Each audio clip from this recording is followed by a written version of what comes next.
Good morning. So today we'll see the revision of menstrual cycle. So here we'll talk about both ovarian as well as endometrial cycle. Today we'll discuss the only revisions we will go a bit quickly so that we can cover both the cycles.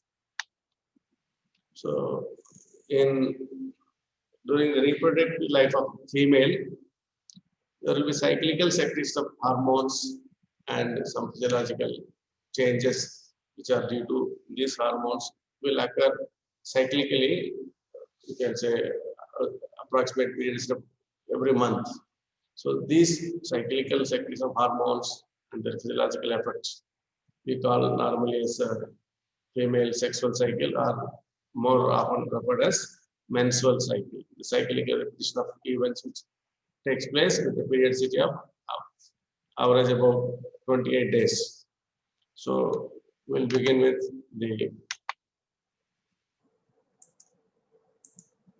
this is the female reproductive system. You can say this is the vagina, cervix, and this is the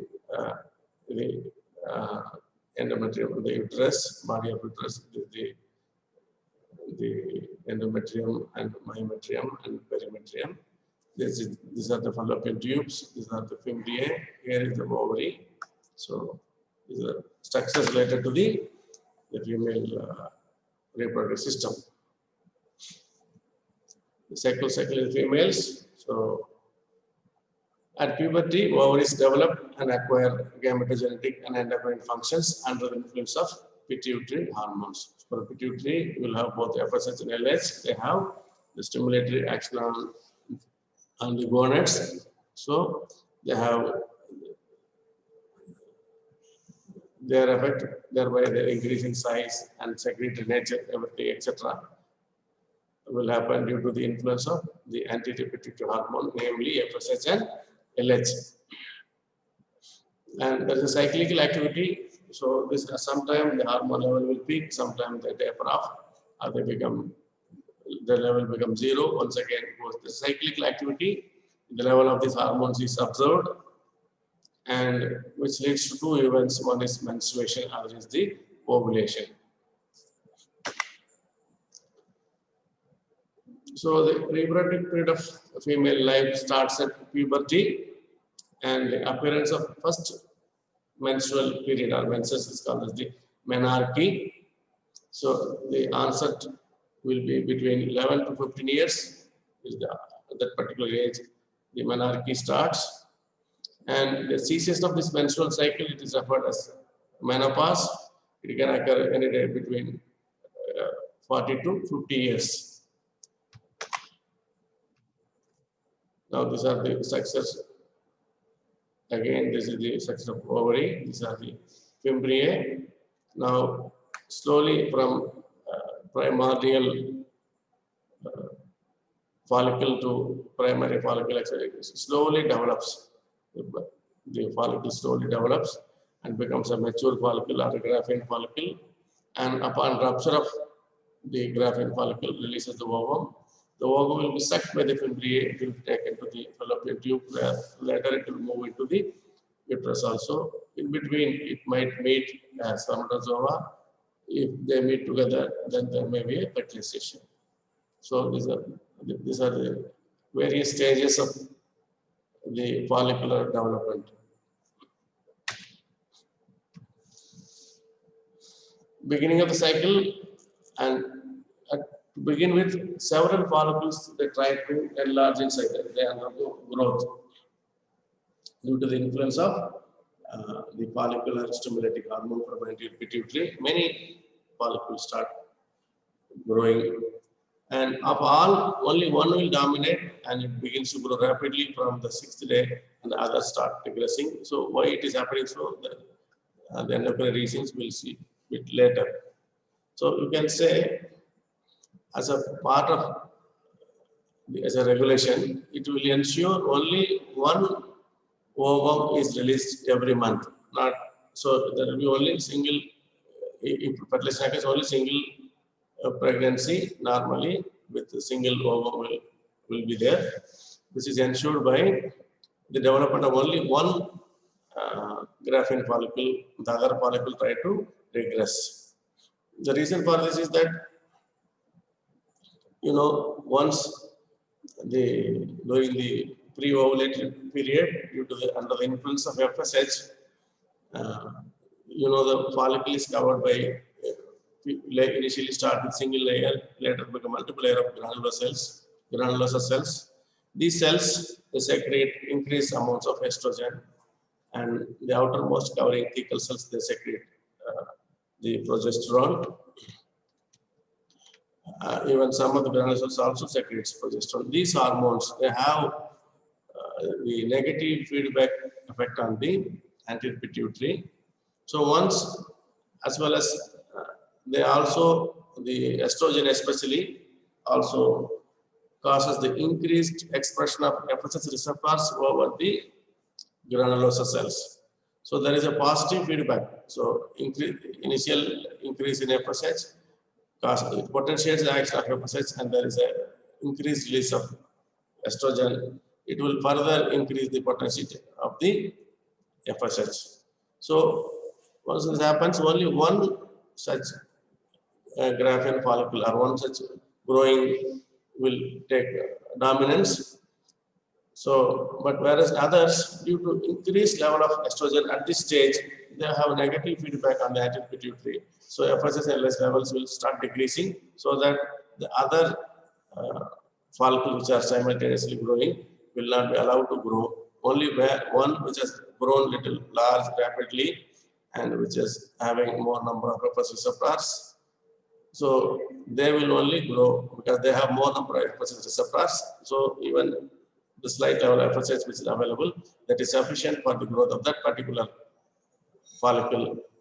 Of course, it will not be sufficient for the other follicle to develop. That's why the other follicle undergo regression.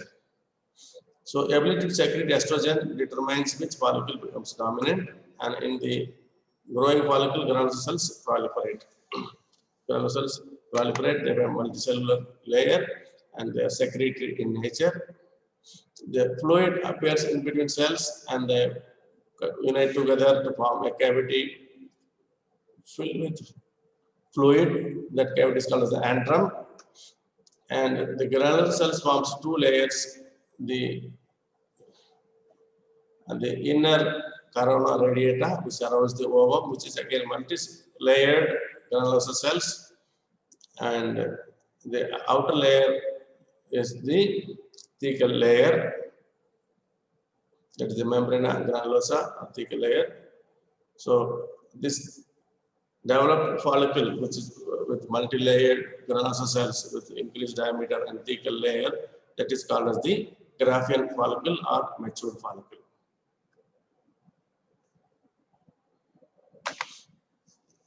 The stroma, the ovarian stroma cells outside form the theca interna and theca externa. The ovum enlarges, surrounded by zona pellucida, and as maturation process progresses, follicle migrates to the periphery and projects from the surface. Slowly moves towards the periphery of the ovary, and it projects from the surface. And especially the coverings undergo rapid division proliferation, and they form what we call the stigma.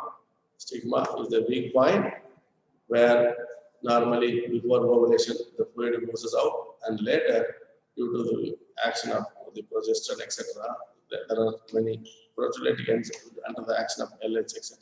Such proteolytic enzymes are activated. So at the stigma undergoes disintegration, leading to release of the ovum. The follicle becomes small and ruptures, and follicle collapses. Rupture of the follicle and extrusion of the oocyte into peritoneal cavity is called as the ovulation. Ovulation is a process whereby from graphene follicle or matured follicle, there is a rupture and release of oocyte or the matured ovum will come out.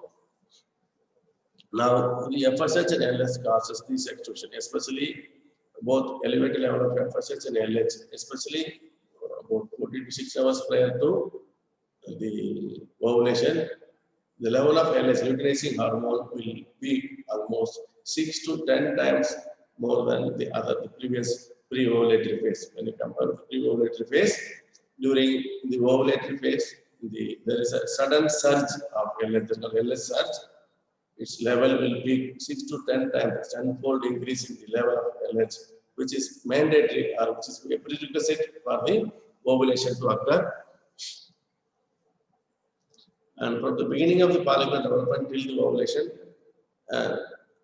is the follicular phase of menstrual cycle. So when you look at the ovarian cycle, so till ovulation, the period is about approximately about 2 weeks or so. That is called as the follicular phase of menstrual cycle of ovaries.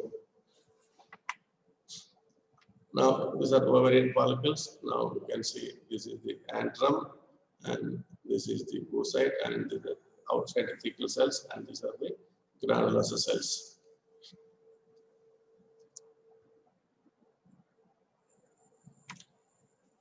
And of course, sometimes the thecal cell secretes the androgens, androstenedione, even that also will be converted to estrogen by enzyme aromatase.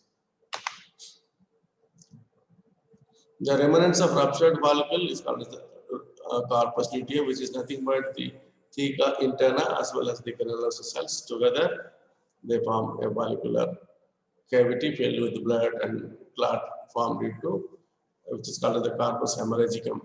So after the release of ovum, what is there? They form the corpus hemorrhagicum, which is nothing but the cells become what we call luteal cells. Luteal cells, why they are called lutein? Because they get the lipid pigment there. There is a deposition of lipids filled with yellow color lipid, that's what we call lutein, and corpus luteum with intact beta cells will develop, that's called the corpus luteum. And this secretes estrogen and progesterone. And if no fertilization and this corpus luteum remains for about 10 to 12 days, so during this phase, there is in the luteum or luteal, this is called a luteal phase.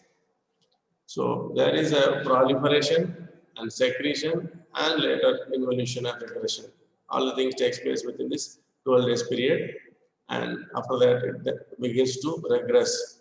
If pregnancy occurs, the corpus luteum grows till 3 months, and after 4th month it diminishes in size and undergoes regression, because and when there is a pregnancy, there is a need for the hormones, especially progesterone, etc., estrogen, for which corpus luteum will be maintained till 3 months.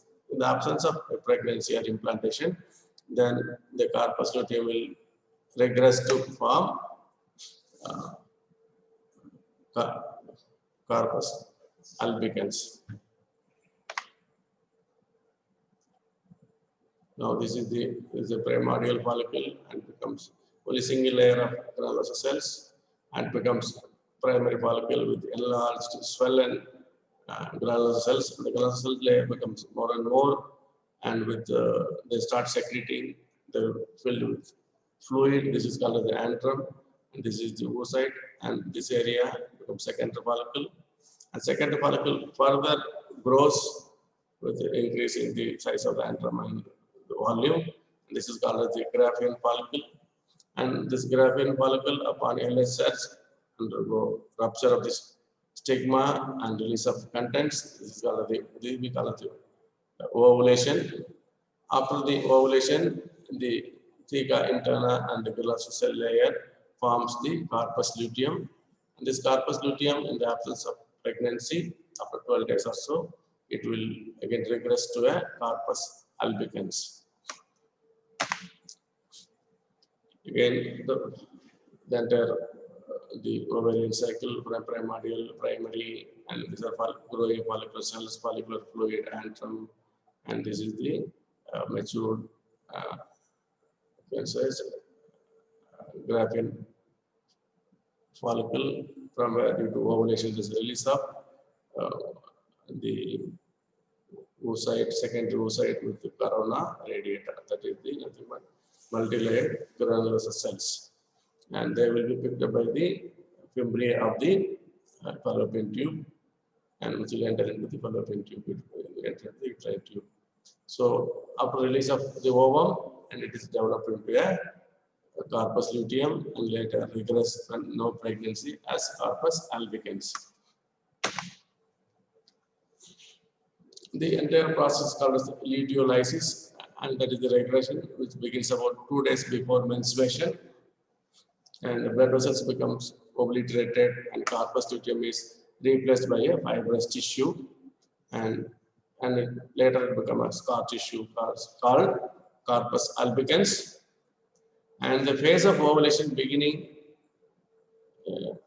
to the beginning of next menstrual cycle is called as the luteal phase. From ovulation till the beginning of next menstrual cycle is called as the luteal phase. So when you look at the ovarian cycle, there is only the pre-ovulatory phase, and next is the luteal phase.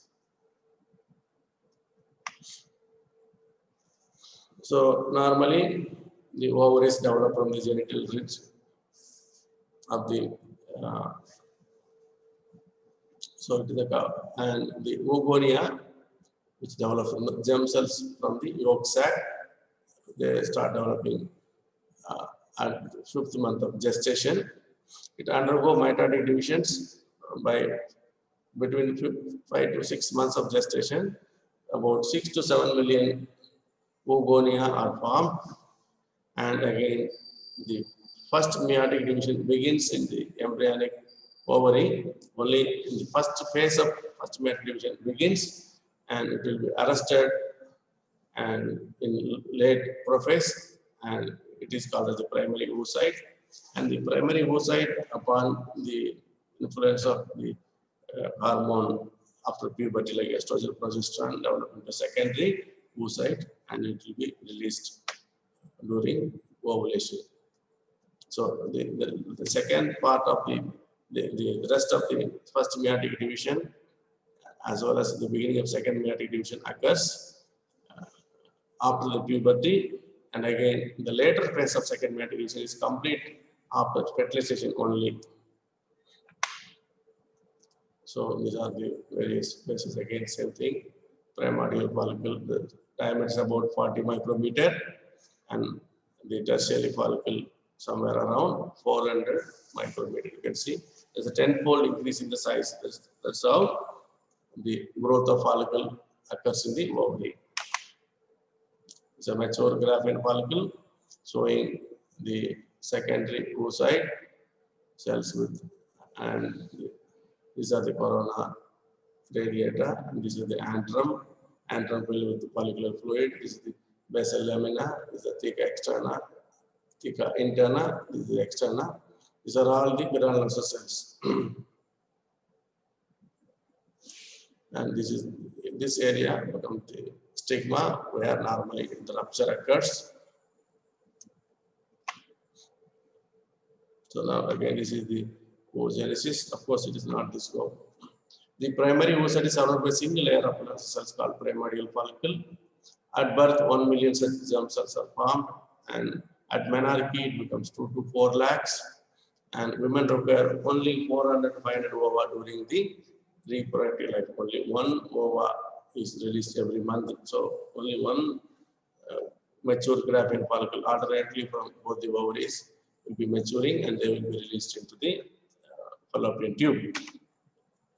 So this is all the cell division, how it becomes the primary follicle become primordial, primary growing follicle, and development of antrum in the center of the fluid-filled cavity, and it becomes secondary follicle, and it becomes mature graphene follicle, and this ovulation, the developed formation of luteum, and later upon degeneration it becomes albicans. Oogenesis, immature ovum, the primary oocyte undergoes 2 meiotic divisions to form mature ovum. The first meiotic division completed just before the ovulation, and forms secondary oocyte. This again, the first meiotic division begins at the embryonic life itself, the 5th to 6th month of gestation, but completes only after puberty and just before the ovulation, and it forms the secondary oocyte. And the second meiotic division, which gets complete only after the entry of spermatozoa. Then only it becomes a mature ovum with the formation of second polar body, and that will be extruded later. Now this is again process, the oogenesis. The FSH initially helps the early development of graphene follicle, and as well as antral formation is stimulated.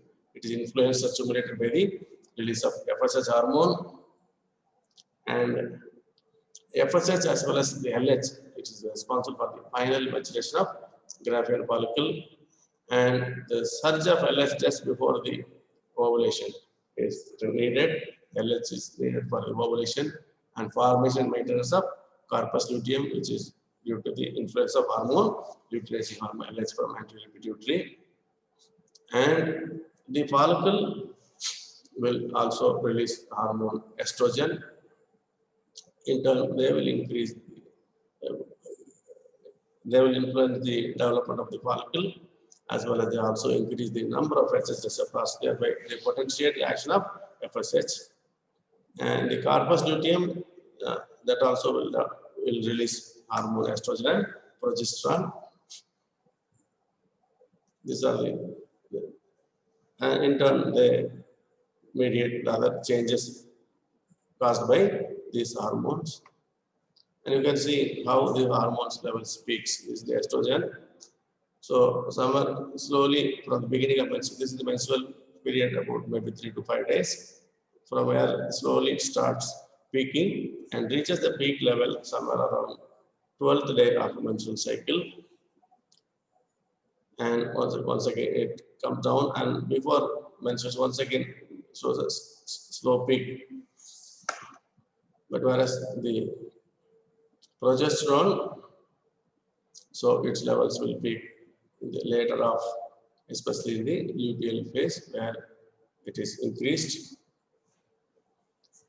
just maybe 4 or 5 days just prior to the beginning of next menstrual cycle. The progesterone levels will peak. And this is the level of FSH and LH.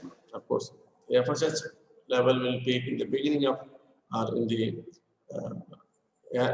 during the pre-ovulatory phase or during the proliferatory phase of the ovary. Here, the follicle development, FSH is needed, so they will increase, and somewhere around the middle of cycle, just at the time of ovulation, FSH levels will increase at least 2 to 3-fold increase, and but whereas the LH surge will occur at the time of ovulation, just prior to the ovulation, which peaks about 6 to 10 times. This sudden peak in LH is called the LH surge, which is mandatory as a prerequisite for the ovulation to occur. Because this LH hormone will cause rapid proliferation of stroma, as well as release of certain proteolytic enzymes, as well as accumulation of fluid, leading to swelling, as well as rupture and release of the secondary oocyte is caused by the LH surge.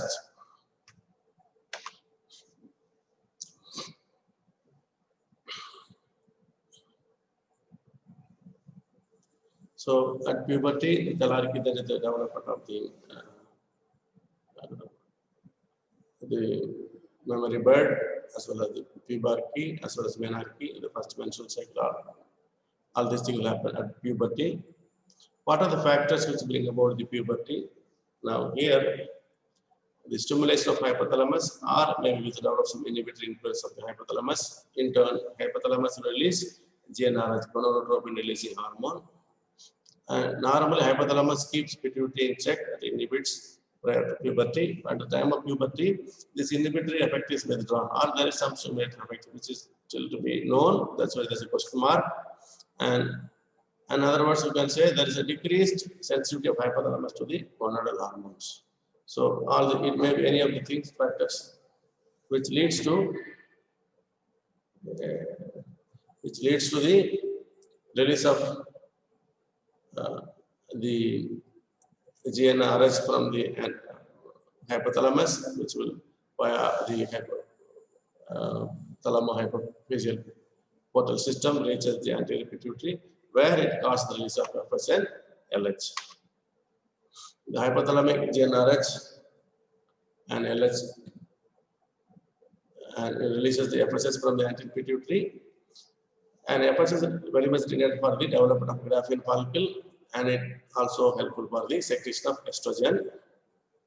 And estrogen is responsible for the proliferative phase, for proliferation of the ovarian follicle for the development. It is needed, and estrogen also inhibits the FSH by negative feedback loop. Increased level of estrogen will primarily inhibit the anterior pituitary for the suppression of FSH, and by a long loop, it also have a negative inhibitory effect on the hypothalamus, but of course, it acts more at the anterior pituitary rather than at the hypothalamic level. The later part of the follicular phase, the rapid rise in estrogen peaks just 24 hours prior to ovulation, then drops. High estrogen induces the burst of LH secretion and causes ovulation, especially the growing follicles, especially granulosa cells.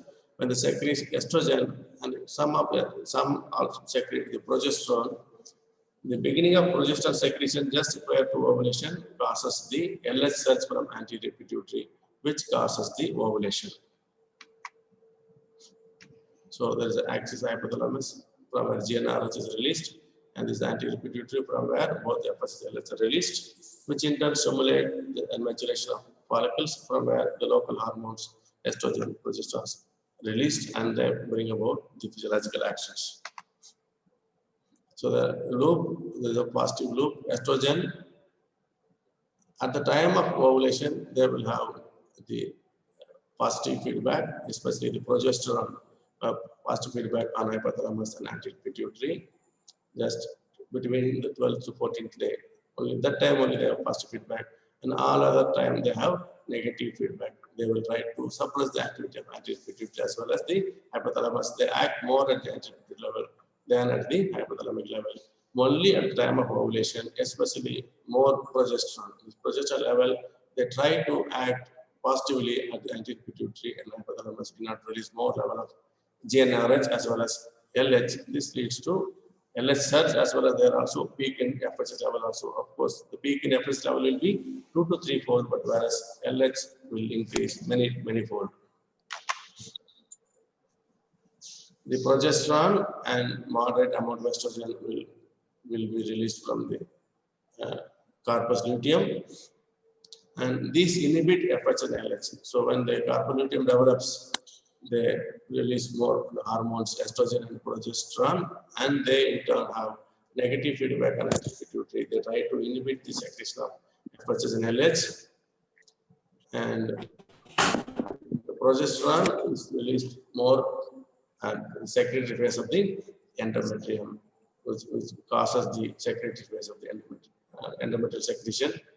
And the corpus luteum degenerates just 2 days before the menstruation, and it becomes corpus albicans.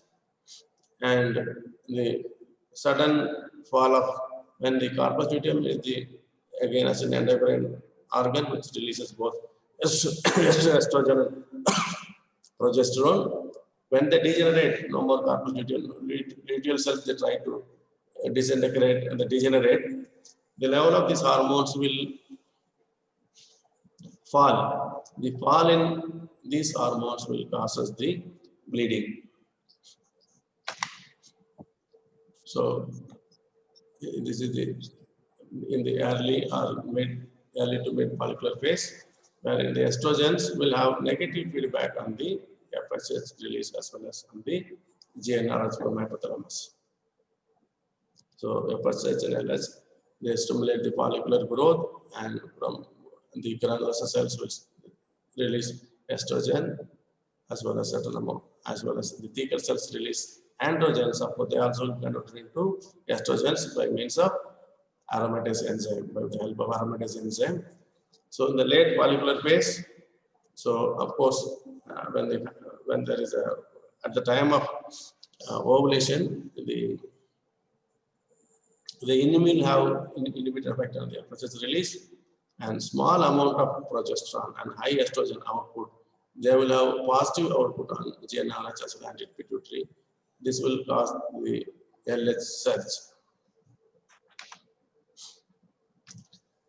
There are certain prodromal syndromes or premenstrual syndrome whereby we can identify, these are associated with the premenstrual phase, that is the headache, irritability, and emotional lability, and nasal congestion and tension in the pelvis, breast tenderness. These are all these syndromes or symptoms associated with the premenstrual phase. So we have completed about this thing. Now we'll see the endometrial cycle also, which is slowly. The uterine or endometrial cycle.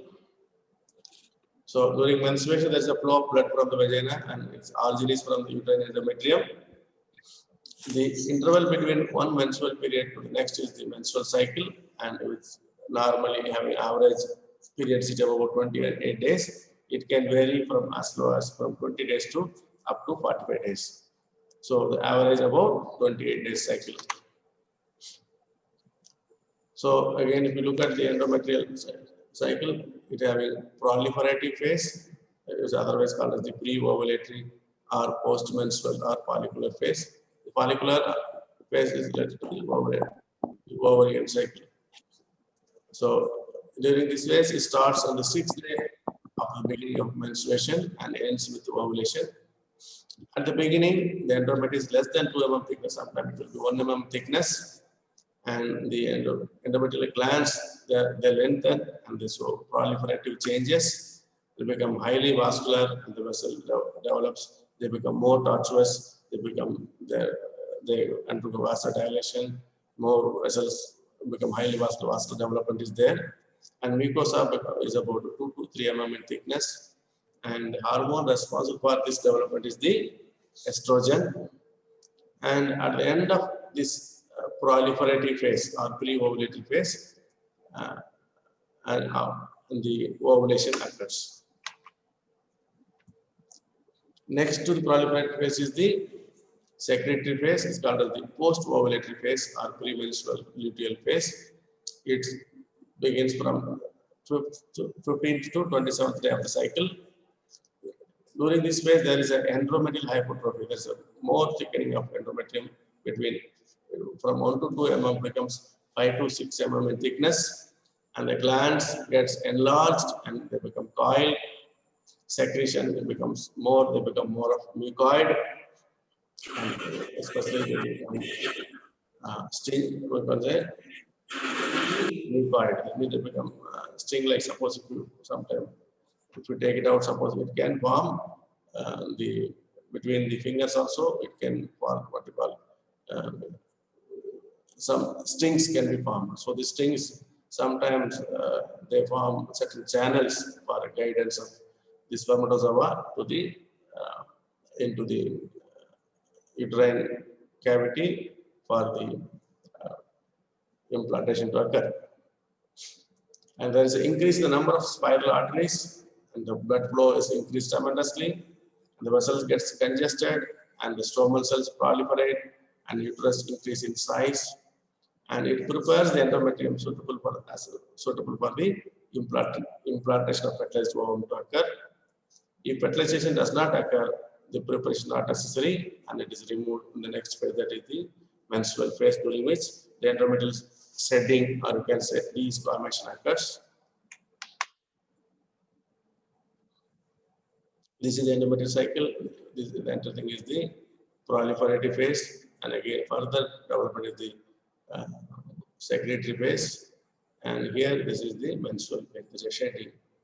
So from 0 to you can say 14 days, this is the proliferative phase. This is the menstrual phase. From here up to 5th day menstrual, you can say up to 14th day. This is the proliferative phase. And again, from where the further development is the secretory phase. This is up to, you can say, the menstruation.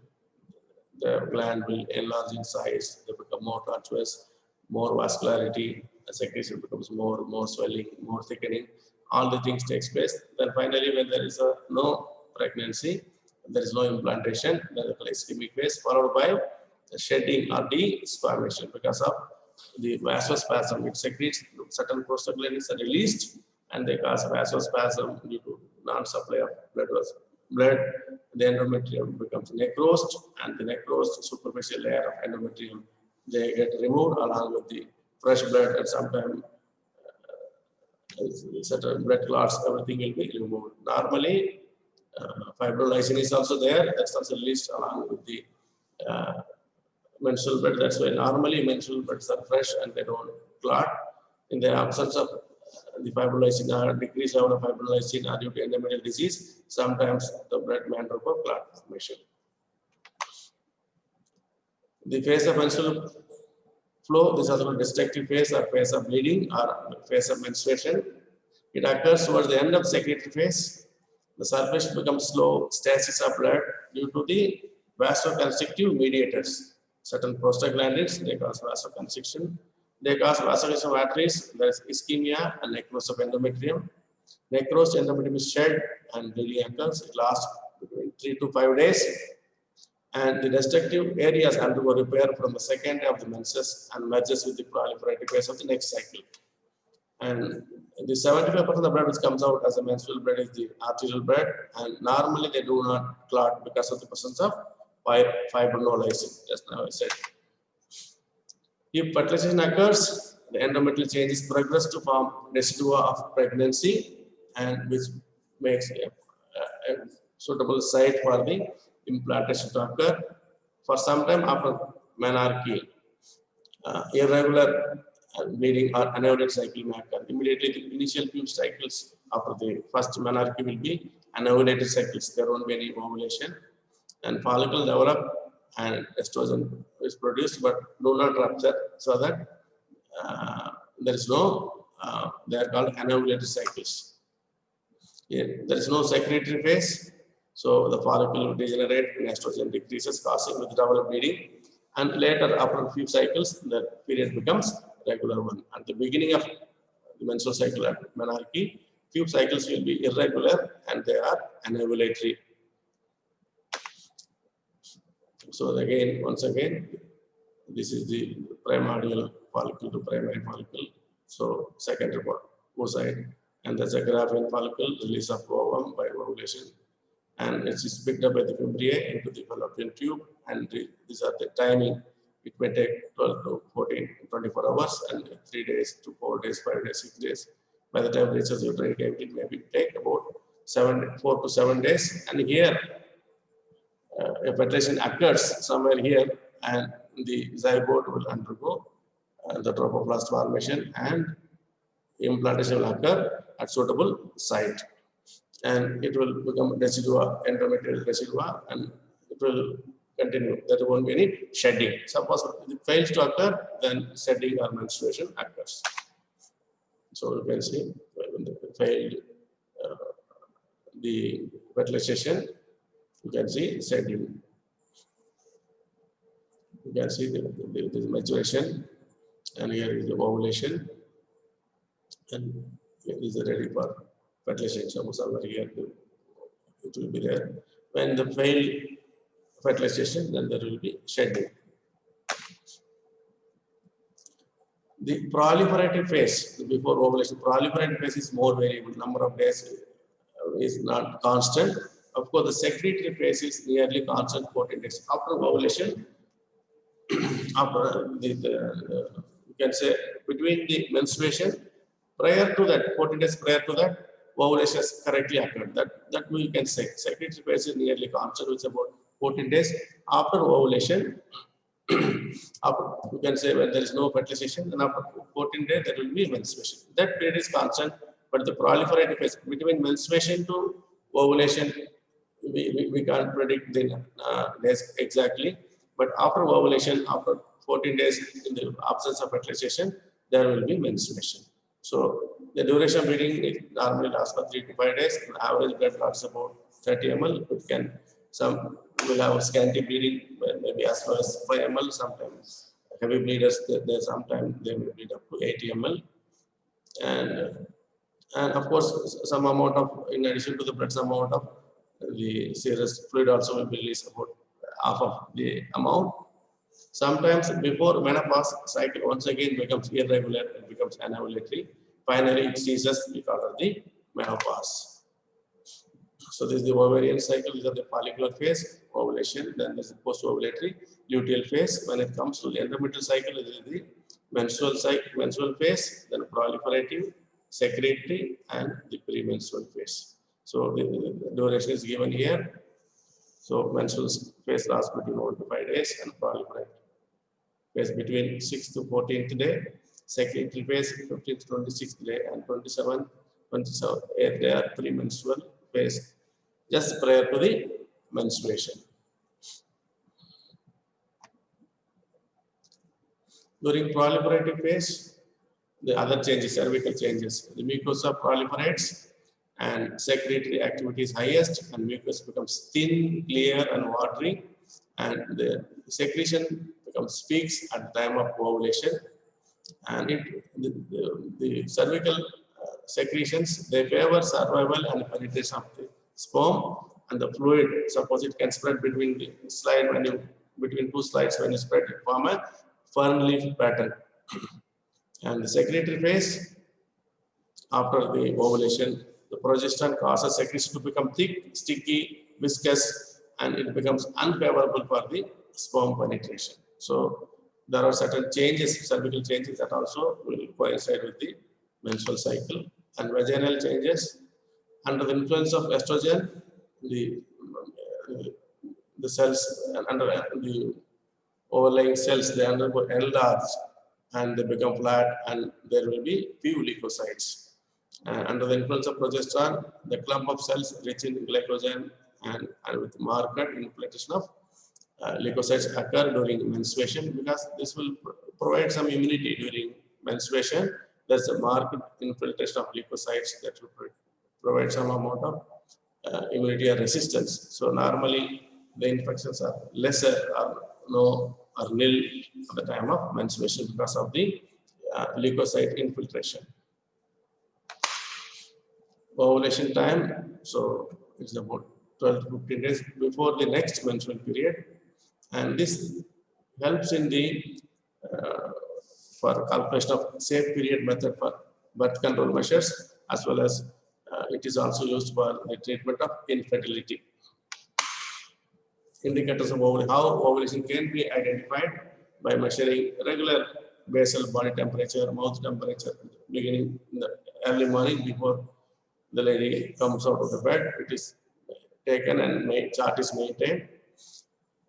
At the time of ovulation, the body temperature rises near about approximately 0.5 degrees centigrade, and abrupt rise, and it remains elevated for a prolonged period. This indicates ovulation has occurred. And rise preceded by slight drop in temperature. Initially, there is a slight drop, then again abrupt rise in the temperature by about 0.5 degrees centigrade. And this rise in temperature due to thermogenic effect of the progesterone. So you can see the body temperature. So ovulation can be identified by basal body temperature as well as the cervical mucus test. Suppose they do between two slides when the fern leaf pattern is there, by which we can identify the ovulation.